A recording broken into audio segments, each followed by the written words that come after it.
Lurking in the freezing waters off Sweden last month, a hidden danger. This was a major hunt launched by the Swedish Navy to find a suspected Russian submarine off their coast. The Swedes said they would force it to the surface if they could find it. They couldn't. But it's one of a growing number of potentially explosive incidents that one London-based think tank says is putting the Kremlin on a collision course with the West. Our report singles out 11 serious incidents. Here we are talking about the aircrafts flying really close to each other. We are talking about harassment of warships.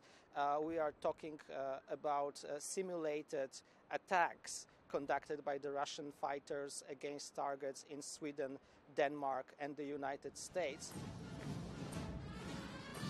The report, called Dangerous Brinkmanship, says a mix of more aggressive Russian posturing and readiness of Western forces to show resolve is increasing the risk of escalation.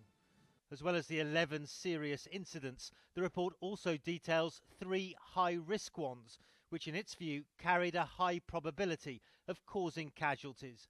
One was the submarine search, another was a narrowly avoided collision between an SAS civilian airliner taking off from Copenhagen and a Russian reconnaissance plane. SAS have confirmed to CNN the incident took place last March. The third high-risk incident, says the report, was the abduction of an Estonian intelligence officer shortly after President Obama visited the country, a NATO ally, in September. Moscow says he was arrested for spying on Russian soil. Of course, even if such incident happens, it doesn't lead automatically into a full-blown war.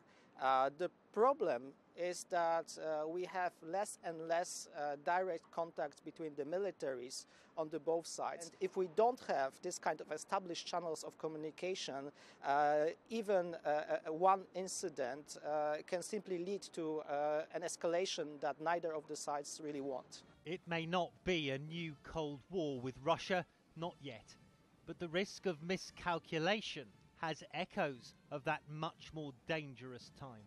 Matthew Chance, CNN Moscow.